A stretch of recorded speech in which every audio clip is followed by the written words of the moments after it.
What's going on, guys? Hutch here with a Touch of Hutch Auto Detailing. Welcome back to the channel.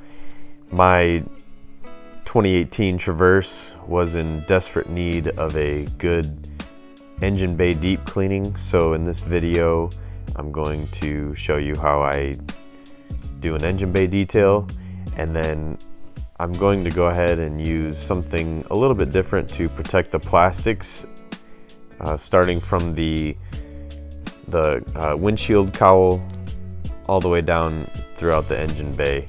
I'm going to be using Gtechniq C4, which is it's actually a plastic restoration product, but I've used it on my other vehicles, and it just does such a good job at protecting against fading, and it repels water super well.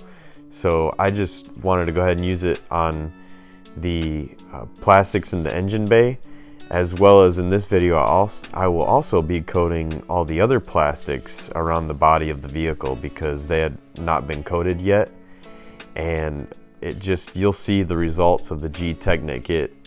It restores it back to that nice dark black finish that the plastic should be at, and it protects it. It says up to 2 years.